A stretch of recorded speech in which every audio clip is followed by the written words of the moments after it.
Right, let's expand on the conversation. Political analyst Professor Dirk Kotzé joins us for the discussion. A very good evening to you. Thank you so much for your time. We know that as thousands of EFF members gear up for this elective conference, one cannot help but recall just what happened last year. I mean, the party's leader, Julius Malema, stood on a crane platform at a packed FNB stadium in a deliberate display of political power and spectacle. But of course, a lot has changed since then. Yes, that is indeed so. I think that was the pinnacle of the EFF's presentation of themselves at their 10th anniversary, as being a party that can fill up a big stadium. That is, at that stage, it looked as if they are going in a very strong position into the election of May this year. But when we saw the election manifesto launch of the EFF in Moses Mabhida Stadium in Durban, it looks slightly different. It wasn't so impressive, it wasn't so forceful as last year. And we then see with the election that the results in especially two provinces, KwaZulu-Natal and Gauteng, indicated declines for the EFF. And that started, I would say, the beginning of where we are now with the EFF. So with less influence and fewer leaders on whom he can rely on, we know that whatever decisions that take place at this conference will determine the long-term future of the EFF. What do you think will need to be emphasized during this conference? Well, my expectation is that there will be a lot of emphasis on the 2026 local government election. That's 2 years from now. It is the moment for the EFF to demonstrate that they can turn around the negative trends within the party, that they can mobilize a new generation of persons who can take the positions of Floyd Shivambu and others who left, and that there is indeed a new sort of growth potential in the EFF. But that's a very tough task, because what is interesting from research that some of my colleagues have done is that the EFF is the party for a long time already that has the highest turnover of supporters. It means that they are the party that loses the most of their supporters, but also gained the most new supporters. So they have a very small permanent core.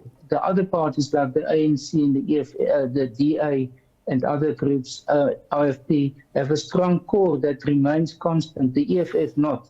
And I think this is what we have seen with this election, is that mobility made it possible, for example, in KwaZulu-Natal, that many of their supporters moved over to MK.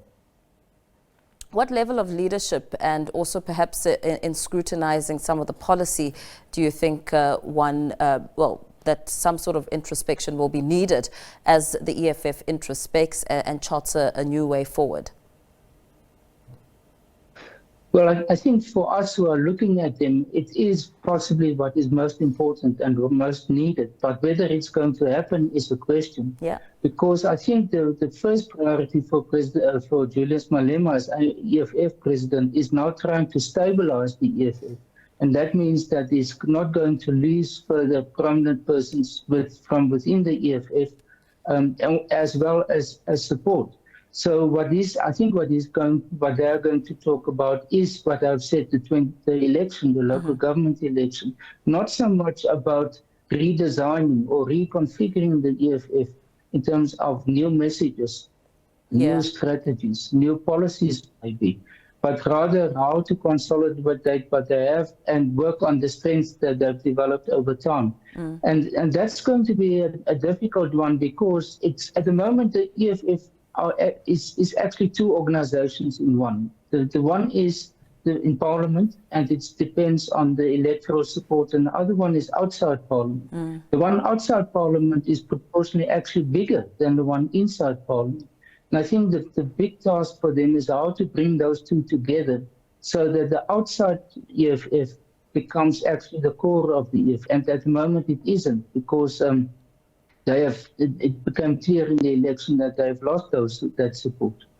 Professor Kotzé, as you speak about the 2026 local government elections, we know that in a different matter, the SACP's decision that it will not contest those elections under the ANC banner, but instead go at it alone. We know that this is something that has only happened once in the past. What is your analysis of that?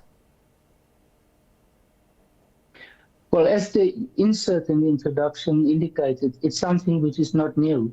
They've talked about it almost every time before a major election and threatened that they will go alone or not openly endorse the ANC.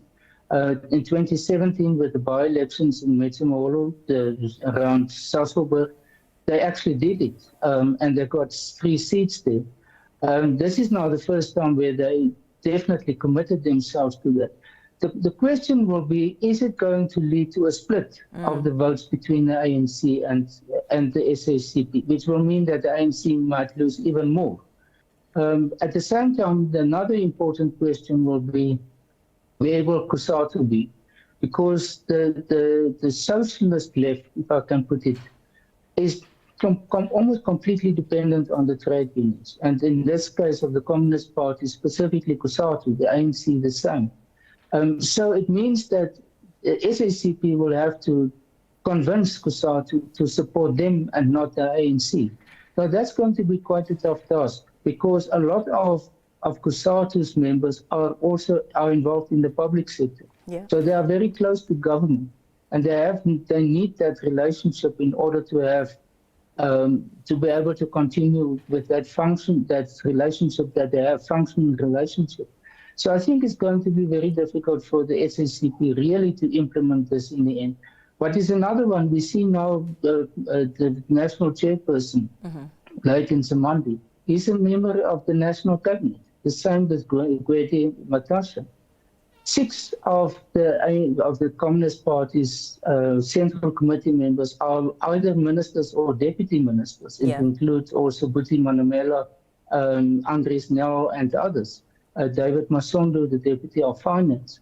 So what's going to be their positions? Yeah, it's interesting you say that because the SACP, pardon the interruption, has emphasized that it has no intention to break away from the alliance, of course, including the ANC and COSATU, but merely going with exercising its independence more assertively. So it'll be interesting to find out what exactly that means. I mean, it sounds like one saying they're not a member, they're still a member of the ANC, but forming their own party and positioning themselves in their own party.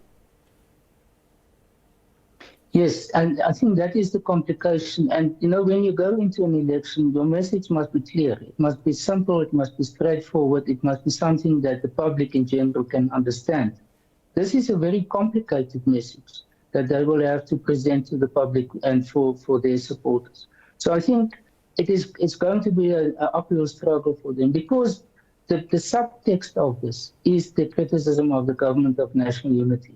And the fact that they don't want the ANC to participate with the DA and the Freedom Front Plus and others, ACDP and others, but rather with the EFF or not so much in Controversies Party. And I think this is the main reason why they've said, well, we don't want to go into this election under that cloud of the ANC actually being associated with these parties. So that, I think, is the main motivation why they want to distinguish themselves from the ANC in a political as well as ideological sense to a large extent. But on the other hand, the SACP seems to have doubled down on its anti-GNU stance and insists that government should implement the NHI and Bella Acts in their entirety.